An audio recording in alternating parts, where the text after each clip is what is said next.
To welcome you today. Thank you for coming to this kind of application, but here to celebrate Jim's life.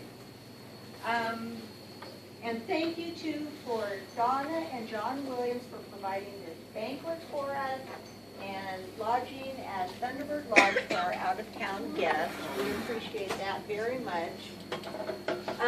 I'd like to start introducing some of the people here. Well, everybody here, in fact. If you knew Jim because we lived in Texas, please raise your hand. Okay. And I'm starting from those who knew him the shortest amount of time to those who knew him the longest amount of time. Okay. Then we have 3 people here who knew Jim because of involvement in an overseas ministry in a foreign country. That's not you. If those 3 people would please stand up. Do they know who they are? And one more. Stand up. My mom needs to get him. Wait a minute. We get my mom. Introduce yourselves, tell us where you're from, and Jimmy's what you're going, I doing think. now. Loudly. I'm Vicki Wood, and I'm on the board of Carlin. It's Jim worked with, but never was official board member, right? He was for a while. Was he And then officially? stepped down, yeah. Wasn't he? Yeah, I think Okay. it was. He was a official. board member, yeah. And, Then he stepped down. and I live in the Woodlands, Texas. But, yeah, it's a Turkish ministry, Carlin is. Loudly. My name is Don Boardman, and I'm from Southern California, where we formed the first board for this ministry of Turkey, Friends of Carlin, and we began the members of the first board. And Jim saved us from calamities because of his expertise in working abroad. I'm Matt Tyne, and I met Jim first in Turkey, working, I wasn't on the board at the time, but I was a volunteer, and Jim came over, and I met him there, so we've been And friends ever since. where you live and what you do. I live in Chicago, Illinois, and I'm a pilot. Yes. I remember the drop thing. Then we have one person who knows Jim because of family relations going a ways back. Jim has been back and forth helping the organization that my mother started, Carlin, which all of these people have been very instrumental, along with Jim, in sustaining and continuing to work with children with disabilities in Turkey. And I know Jim since I was very little. And where do you live? What I do live you in New York, and I'm an artist. do? Okay, and lastly, a college friend from our hometown. Stand up, tell us your name, where you're from, and what you do. Hi, my name is Randy Horton. I'm from San Diego. I'm retired. I was an accountant with the federal government for 22 years, supervising bankruptcy cases and bankruptcy trustees. Is that covered? Jimmy.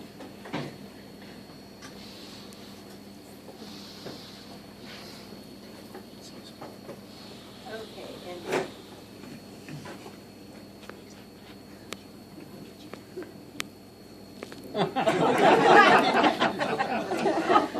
and Grandma had this blessing she would give every time we would be together. It starts, "Oh Lord, bless this food." well, wait, this is the blessing for the food. For the food. Grandma couldn't be here because she's 88 years old, but she wanted to share and be with us, so she's contributing It's our the- tradition. the blessing for the food. Is this your mom or Jim's mom now? Jim's mom passed away living with us in Nicaragua. She was able to spend her last years with us, and there's pictures of her up on the board. So she died with us, with family in Nicaragua. So it's my mom. It's still alive in San Diego. It starts, O Lord, bless this food to our bodies and us to your service, and help us to be mindful of the needs of others. In Jesus' name. So let's eat, and then I'll continue telling you, because I'm the one that's known you the longest. So I'll talk after lunch, so let's go eat.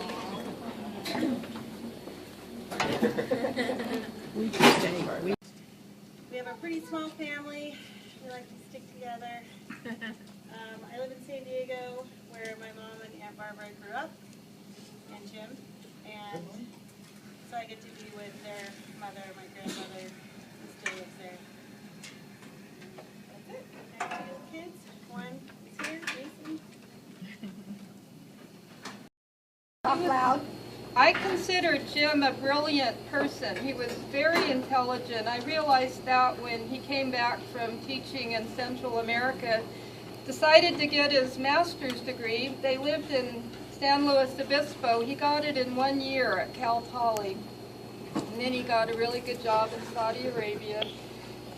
He had a real facility learning languages. He told me once he felt as much Mexican as not, because he thought like the Mexican culture, he could speak it fluently. He got their humor, they got his, and it was, he picked up the Saudi language pretty easily, I imagine, and able to, in order to do his job, at least well enough to do his job. I didn't see the business side at all, because the women were segregated, so I don't know about that. He was very knowledgeable about finances, and that was one of the ways we related, because our mother is elderly, and I take care of her finances now, and I often would go to Jim for advice because he knew so much about it.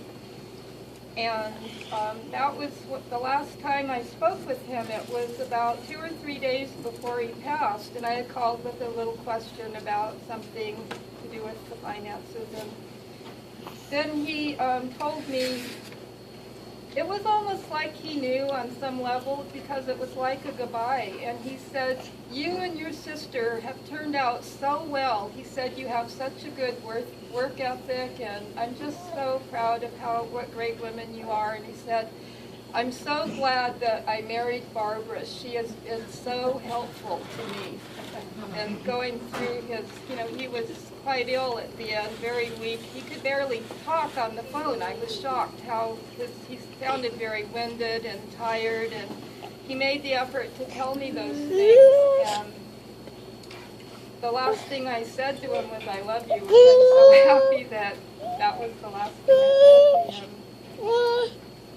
The other thing that really sticks in my mind about Jim was he really took a great interest in my 2 daughters, and he would, especially the younger one, when she was in high school, he used to call her up and say, well, what are your plans for college? And then when she was in college, what are you going to do for your career? And tell me about your boyfriends. She felt like she was getting the 3rd degree, and it kind of annoyed her that he was, quizzing her like this. But she told me recently that it really was helpful, because by him taking that interest in asking her these questions, it forced her to clarify her thinking on these matters, and that was something that she really appreciated in hindsight. So he was a really wonderful person, and I enjoyed all my interactions with him. We stayed with them in Costa Rica for a while for a vacation. It was wonderful, and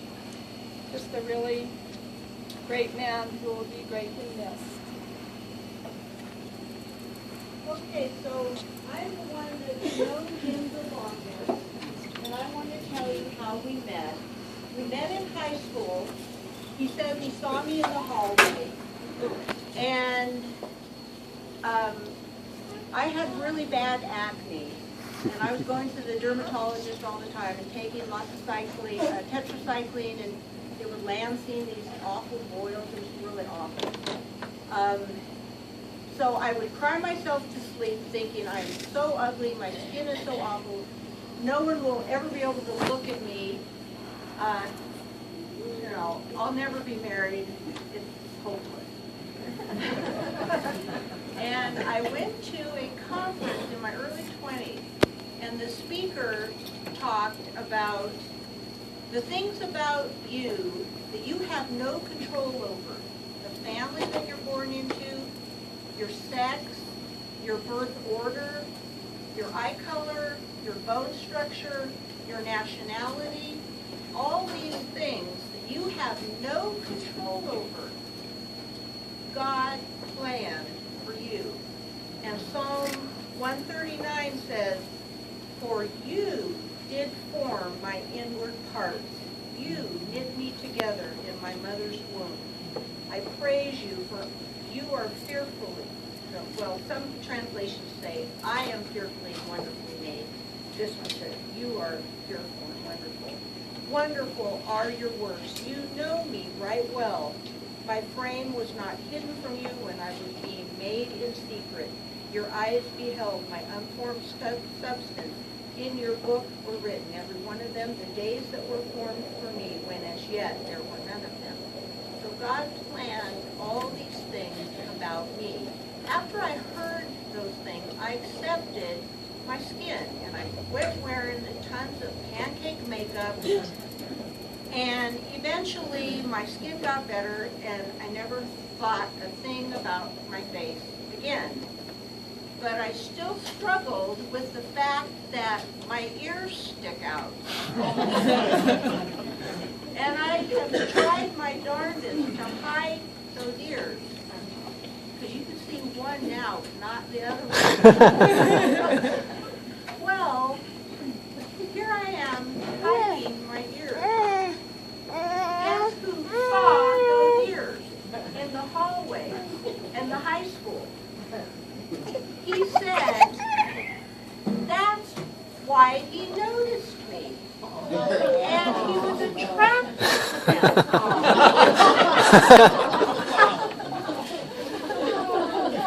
I find that so amazing that the thing that I still struggle with attracted me to him.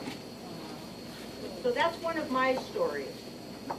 If you all have, and I'm sure you do, have things that you'd like to share, please stand up and speak loudly so we can all hear and record, and let's just tell some stories that some of us here in the room have to share about Jim.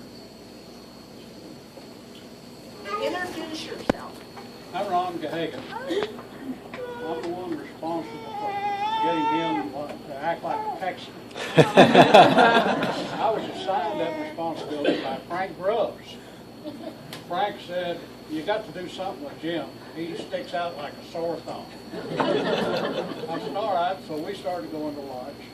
And we went to lunch together so much, everybody thought I was Jim's daddy. And he loved that. He really did.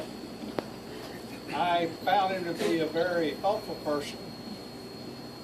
He spent a lot of time, we spent a lot of time talking about his son. He used to worry about his son. I said, "Don't worry about him. He's going to be all right. He's a boy. He's in Texas."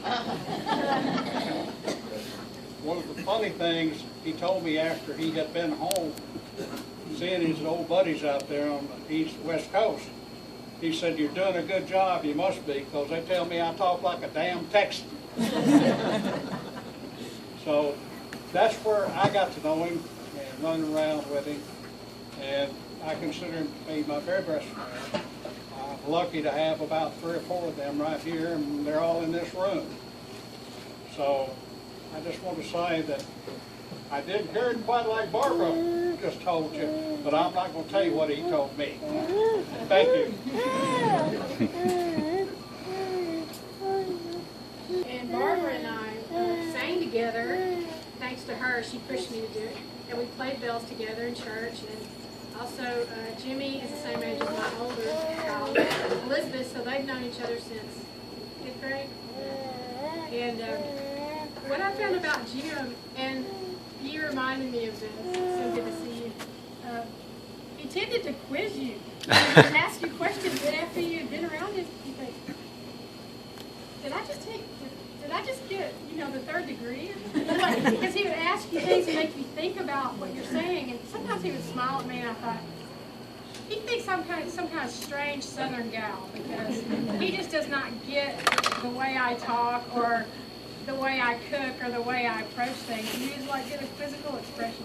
But always had a deep conversation for you, even if it was just a minute. And there was never just small talk. I'd run into him by the library, or when I was working at Bell's in Marble Falls. I saw him, and a lot of times I would see him waiting for you to get back from Johnson City for y'all to have dinner. And I think one of you was surprising the other, like, well, where are we going to meet for dinner? It was kind of a fun thing y'all did, maybe. But I see him in the Walmart parking lot, and we talked for just a minute. But I missed seeing him over the last few years, and I regret that. But we love Jim a lot. I'd like to share this funny one from one of his housemates. He lived in 2 different houses in Fresno.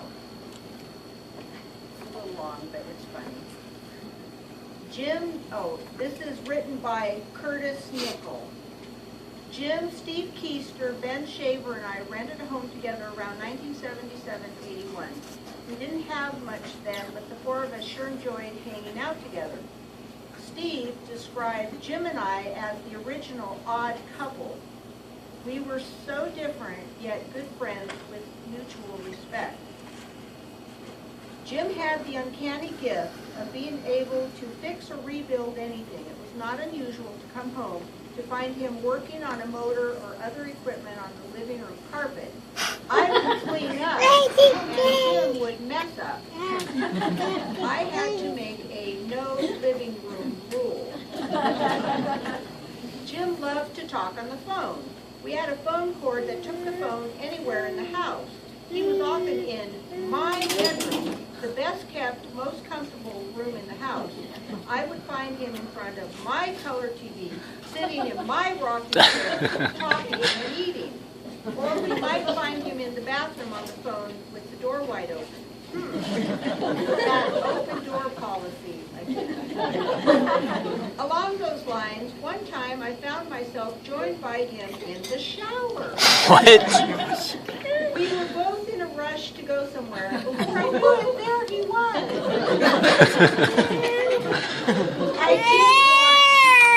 I did want some boundaries. One day I baked a cake, iced it, and went to work. I was really looking forward to having dessert when I got home at 11 p.m. Jim was working long hours on the farm and often came home famished. You guessed it, I came home to a plate of a few crumbs. Ate the whole thing all by himself. I was not happy. I have fond memories of going to Southern California to meet his mother and brothers and going to Ensenada. It was my first trip outside of the United States, and I marveled at the ease with which Jim managed in a different culture. He always seemed to have a heart for overseas work. During those years, I enjoyed riding on the tractor with him at the farm, talking world traveler and about girls, marriage, and of course the Lord. I can honestly say I always wanted to be more like Jim than me. He had such a humble spirit. I had and have such great admiration for him. Isn't that nice?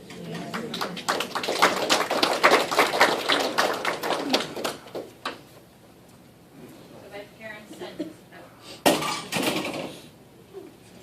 I'm going to read something that my mother wrote. Oh my goodness, when I first met Jim, we were both standing in the registration line for the first day of school at Westmont College in Santa Barbara.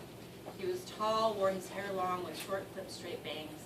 He'd run into car trouble on the way up from San Diego and had to leave his car somewhere to be fixed. He'd hitchhiked the rest of the way, and we had worked out a solution to his immediate financial woes. Fast forward 30 or so years, and I had absolutely no recollection of the event. But Jim has told and retold that story of our meeting nearly every time he met new people for my friends. I guess it meant something to him then. He lived from hand to mouth, as it were, and was a creature foreign to my experience at the time. I mean, I was a sheltered daughter of the Middle Eastern conservative American family. It was the 70s hippie era. Our outward appearance led to some misunderstandings from time to time on this small conservative Christian campus. Jim seemed oblivious to the impact he had with his goofy, sort of stoned-out type behavior.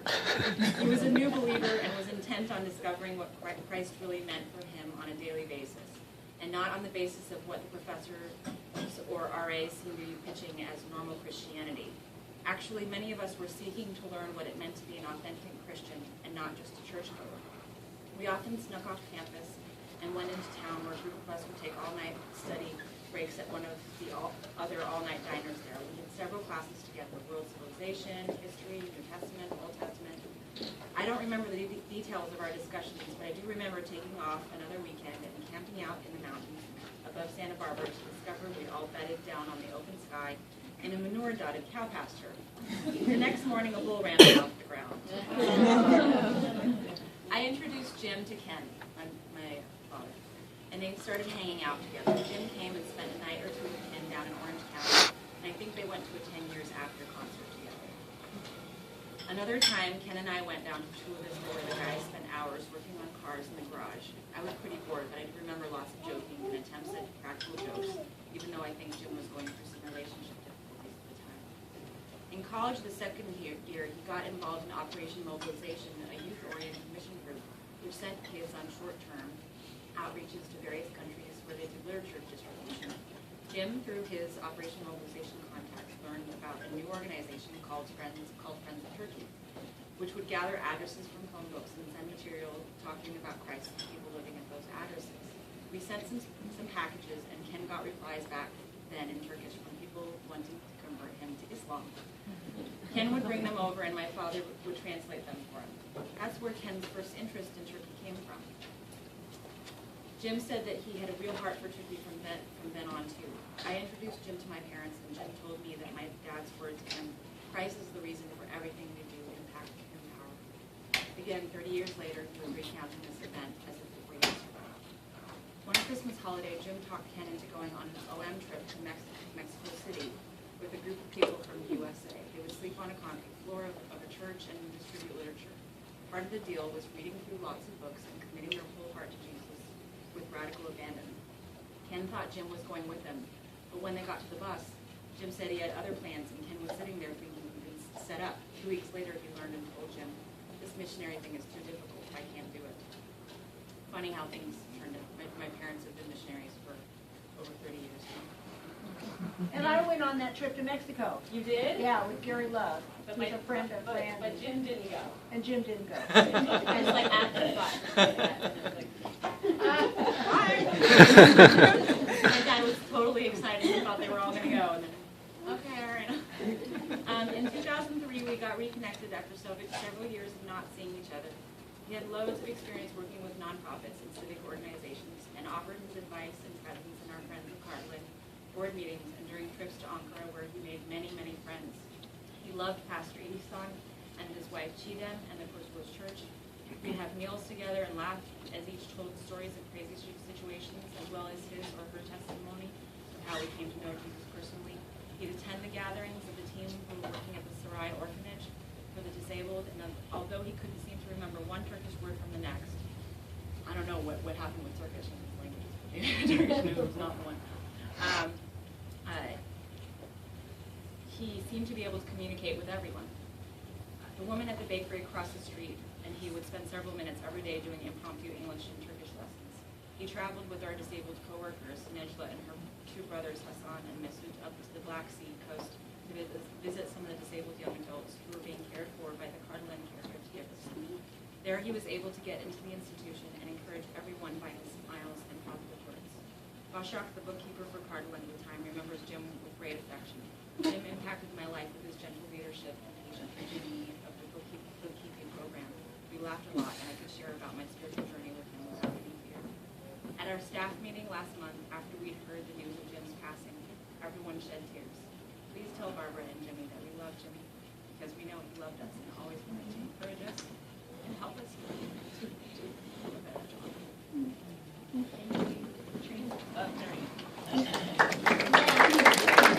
Can you share Narita's sister's letter? Stand up, please. Okay. This letter is from June Fostick, Katrina's aunt, and her sister. The other day, as I sauteed some beef for a pot of chili that is a family favorite, I was reminded of the time that Jim came for dinner and ate 3 bowls full. He just couldn't help himself, he said.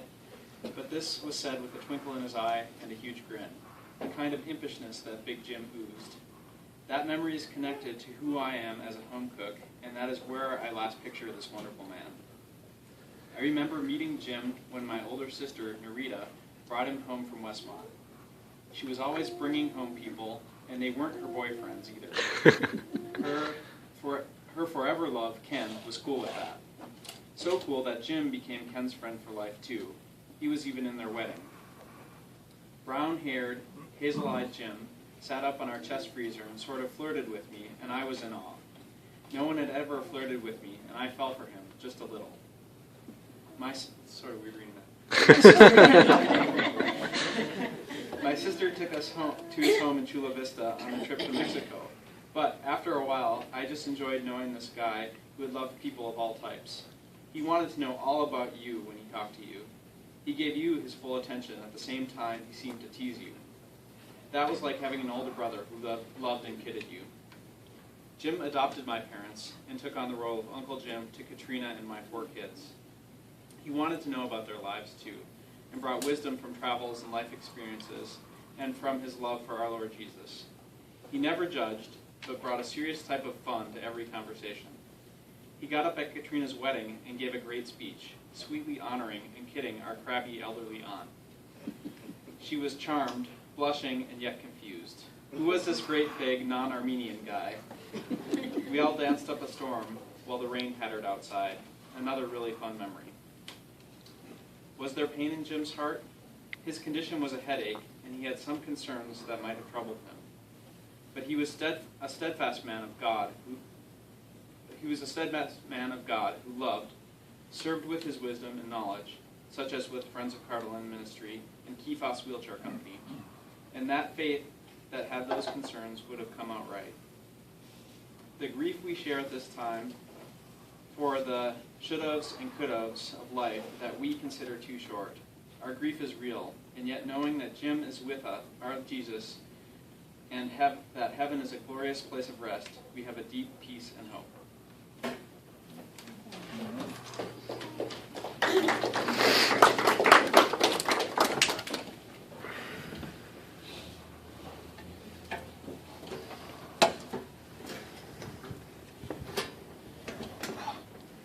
Getting stuck in the chair. My name is Alexander Holliday. I met Mr. Evans through his son Jimmy. We were roommates at our first apartment. He and I went through a lot with a roommate running out on us and leaving us to foot the bill and saving her from taking her apartments, the furniture from us. It was a mess, but Mr. Evans helped us through it, you know, giving us advice. It seems to me that him quizzing people is a common theme. Because he did the same thing as well. He always wanted to know what was going on with you, how he could help. Gave me a lot of advice, like I'm horrible with time management and planning and stuff like that, and he gave me advice on how to become better at doing such. Let's see. He told me stories about how in the past he wasn't the way that he was when I met him, that he went through a lot of rough patches in his teen years and his younger years, and he said, well, look how I am today. He was very firm in his belief of the Lord. He he told me to make dancing like maybe my career, because I teach dance now, trying out for dancing shows and stuff like that. And he said, no, that's a bankable talent. That's like something you can take all the way. So that's something that I'm trying to do right now. He was just a very intelligent man, very wise, in my opinion. No, I'm not up there in wisdom yet. So for me, he gave a lot of good advice, and he's going to be greatly missed by everyone. Anyone who knew him, anyone who touched him, anyone who he touched. No, he was just that type of person that you just don't forget about. Beth Hahn, this is my mother right here. I'm my friend's Jimmy since 5th grade and such. She graduated. But Jim was always just so welcoming, so was Barbara. I mean, I loved going out to the lake and swimming with Jimmy and our little friends, Eric and all them, just all hanging out and stuff like that. But through the years, I mean, Jim and I would see each other at church occasionally, and he was always, everyone, very good to everybody. And he was a little awkward to be around for me because I was just like, you're so intelligent, telling me all these things that I should do. And, I really appreciated it now, looking back, like what he was doing out, looking out for everybody. He had that great personality. Just, there's Jim, he's in the room, but he's in your heart at the same time. He's just getting in there. But another cool thing is that even through the years, I wouldn't see him because I was going off to college and, trying new things and exploring what I wanted to do with my life. Every time I'd post something on Facebook, I know this is stupid, excuse me, but, I'd post like, oh, I had a bad day or something like that. And he would send me quotes or send me like, hey, just keep your head up, or just like my little thing I said, or, those small little things really mean a lot. And he was a great father for you, and he was really inspirational for everyone he was around. And he has a good place in my heart, and I know he does, and everyone else is here. So I really appreciate what he gave me. About what Jim was doing overseas. This British fellow, I wish he could read this because that accent, he's handsome anyway, and then that British accent. But this is from Robert Babington Smith. I remember the day I first met Jim. It was in 1995 in Nicaragua. I had been in country for about 9 months as a struggling volunteer working for a small non-governmental organization as a business advisor. There was an introductory meeting to talk business synergies. One of those meetings where everyone tells everyone else how great their program was without telling anyone what they actually did. In walked Jim, tall, very confident, and very American brash, cutting to the chase almost immediately with, everything I'm hearing sounds like bull. If you want to work successfully with farmers, you need to help them make more money in their pockets. Sum it up, that's what it's all about. It was, wow, he's right. Did he just say that? The next day, Jim called me in the office. I was surprised. After the previous day's meeting, I didn't think he would be interested in the work that I did. It was the first of many weekly calls. Each time, he encouraged me to work together on projects that were farmer and community focused. At first, working with Jim was intimidating. He demanded everything and more, but as time went on, he softened, and I realized he really was pushing for the very best for farmers in poverty. He very much cared for them as people. He believed in his work, and he believed in making a difference. What's more, he commanded tremendous respect, trust, and really made a significant contribution to the lives of farmers in poverty. I have so many memories of this work. For example, Doña Sofia, and Doña is a term like Mr. or Mrs., but more of endearment. Our housekeeper that we had from El Salvador was Doña Gloria, and I have been called Doña Barbara, and Jim is Jim. Doña Sofia, and extremely industrious coffee producer that ran her small 10-acre farm with military efficiency and pride. We had started a project selling organic coffee to a well-known coffee company in England, Taylor's of Harrogate, under the brand Feel Good Coffee.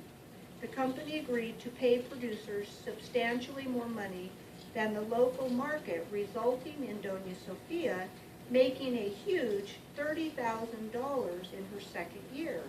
With the additional money, she purchased a small pickup truck, something she had only dreamed of before. But far more importantly for her, she managed to pay for the medicine that helped cure her husband from a long-term illness. I remember clearly how grateful she was to the work of the project, and especially Jim for opening the door of opportunity that only a few years before small farmers didn't even dream of as a possibility. Today, I am doing business with many of the small producer groups from the projects that Jim started in Nicaragua. They have come a long way from the days when we started in 1995, when no serious buyer believed in them. Today, some of the groups run very impressive operations. The seed of hope and confidence was sown by Jim, and it has continued to grow, leaving a deep and rooted legacy. Isn't that great? And Rob is still working with coffee. I don't really know exactly what he does, but he's in the coffee business, and he still has dealings with these people, and they live in Virginia. I wanted to say a couple things. I'm Jeff Garner. This is my family, and my wife Lucinda, and some of our children. We have quite a few children. We actually have 15. And Barbara and Jim would come to our birthday parties. And they would not come empty-handed. They would always bring a piñata. And Jim had a big deal about piñatas. He loved to hang up piñatas, and he was an engineer. So he knew how to hang up piñatas. And he knew how to move them where the kids couldn't hit them. And he loved to do that. And so we had I don't know how, there was double digits of piñatas in our house. And he was just great at that. And he was very upbeat, very positive. And I think one of the things that was his greatest character quality to me was mercy. And he loved people. He loved to hear about their needs and where they were at, and he was concerned. And when he would talk with you, he would look you right in the eyes. And as he would look you in the eyes, it wasn't just how are you doing, it's how are you really doing.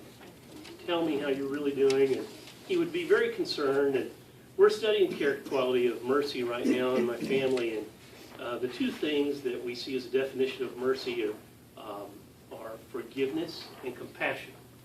And he had both of those qualities in an amazing way. He's very forgiving and very compassionate. And one of the things that I will never forget is how proud he was of Jimmy. He was so proud of his son. And he would tell me this story because he loved thinking outside the box. The greatest thing to him was thinking outside the box. His eyes would brighten up and he'd say, "Let me tell you what my son said when he was only a little boy." I went to him and I asked him, I said, "Jimmy, here's a glass of water. Now, is this glass half full or half empty?" And he said, Jimmy looked at that glass. He thought about it for a little while, and then he said, "Both." He loved that. He was so proud of Jimmy. And, he kind of thought, we all know how intelligent Jim was. I mean, he was very intelligent, and he was fun to talk to, and he was very proud of Jimmy. And I feel like he thought that Jimmy was wise beyond his teachers. Jim was his teacher a lot, and he felt like Jimmy had exceeded even his Hispanic Baptist church. And Barbara and Jim went there for a couple of years, and before I became pastor. And he actually, when I first became pastor, I used to fill in for the pastor until he retired. And when I first became pastor, I said, hey, Jim, we still have a couple of people that speak only Spanish. Most of our people are bilingual, so there's no problem. We speak, preaching in English. Because we've got a couple of people that their spouses would interpret for them. I said, I want to try something new. I want to see if you would be willing to interpret for them. And he did a great job of that, and one Sunday he interpreted my message. I did a real poor job of that, because I would go on for about 10 minutes, and then he would just kind of look at me like, you expect me to remember all that? But he was great, and he was fun to be around, and we'll miss him. This is how I feel about you. I've given you the words because I hope you can, everybody can understand the words. I am sending this back to him.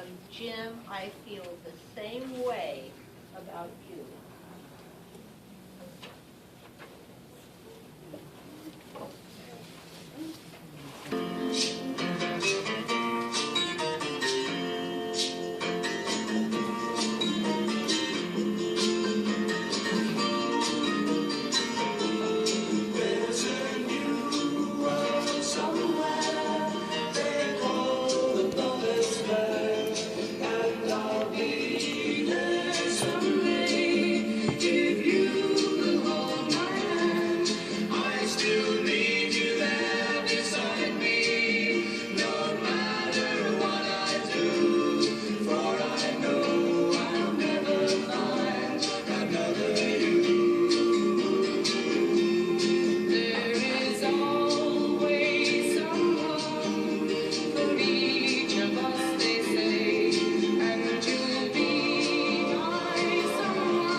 Isn't that just perfect?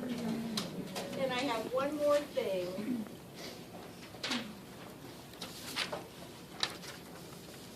Everybody listen carefully because this is very special.